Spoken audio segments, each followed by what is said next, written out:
गोविंद शिल्प घेऊन येत आहे 80 ट्विन बंगलोचा भव्य दिव्य पंढरपुरातील एकमेव प्रकल्प। आमच्या प्रकल्पाची वैशिष्ट्ये मनाला शांती देणारं महादेवाचं मंदिर, मुख्य रस्ता सुमारे 30 फुटांचा, अंतर्गत रस्ता सुमारे 20 फुटांचा, ग्रामपंचायत योजनेचा प्रत्येक बंगलोजला स्वतंत्र नळ, सांडपाण्याची सुरक्षित विल्हेवाट, सर्व टाइल्स ग्लॉसी आणि नामांकित कंपनीच्या, सर्व स्टेअर, खिडक्या, चौकटी सुपर ग्लास ग्रेनाइट, दोन्ही अटॅच बाथरूम पूर्णपणे टाइल्स, पंतप्रधान हर घर नल योजना पूर्णत्वाकडे, bathroom, basin, kitchen, CP fittings हे जगवार कंपनीचे, स्टील वर्क पूर्णपणे जिंदाल कंपनीचे, 1000 लिटर पाण्याची टाकी, 150 लिटर सोलर वॉटर हीटर सोबत वॉटर प्युरिफायर, प्रत्येक बंगलोजला स्वतंत्र पार्किंग, दर्शनीय भाग पूर्णपणे डॅटो टाइल्स, टाटा प्रवेश कंपनीचे आकर्षक भक्कम दरवाजा, फुटी उंचीचे सुरक्षित कंपाऊंड। मग विचार काय करताय? गोविंद शिल्प, पत्ता गट नंबर 95, हॉटेल अंगण शेजारी, साखळी रोड, पंढरपूर।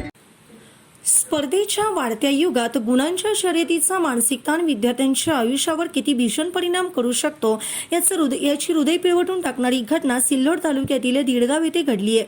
12वीच्या परीक्षेत अपेक्षेपेक्षा कमी गुण मिळाल्याच्या नैराश्यातून 18 वर्षीय विद्यार्थ्याने गळफास घेऊन आत्महत्या केली। या घटनेचा जबर धक्का त्याच्या 75 वर्षीय आजीला सहन झाला नाही आणि नातवाच्या निधनानंतर अवघ्या काही तासात त्यांनी अखेरचा श्वास घेतला। या दुहेरी दुःखामुळे संपूर्ण गाव शोकसागरात बुडाले आहे।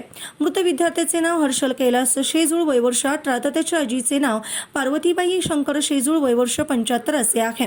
मिळालेल्या माहितीनुसार हर्षल हा सिल्लोड तालुक्यातील दिडगाव येथील रहिवासी असून 12वीचा विद्यार्थी होता। नुकताच 12वीचा निकाल जाहीर झाला।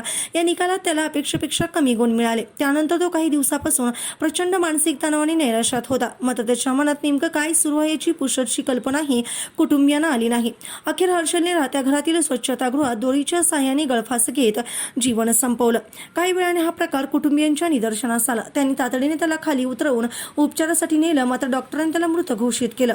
हर्षल हा पार्वतीबाई शेजूळ यांच्या धाकट्या मुलाचा एकुलता एक मुलगा होता, त्यामुळे तो आजीचा अत्यंत लाडका होता। नातवाच्या मृत्यूची बातमी समजताच पार्वतीबाईंना प्रचंड मानसिक धक्का बसला। काही वेळातच त्यांची प्रकृती खालावली। रविवारी सकाळी सुमारे 7 वाजता नातेवाईकांनी त्यांना तातडीने डॉक्टरांकडे नेलं, मात्र तपासांती डॉक्टरांनी त्यांनाही मृत घोषित केलं।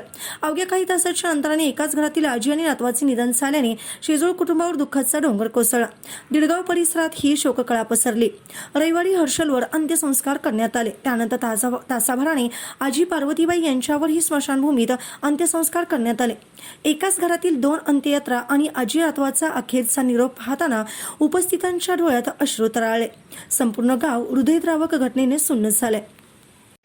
ताज्या घडामोडी पाहण्यासाठी आमच्या YouTube चॅनलवरील PVR म्हणजेच पंढरी वार्ता या न्यूजला सबस्क्राइब करा आणि शेजारील बेल आयकॉनवर क्लिक करा।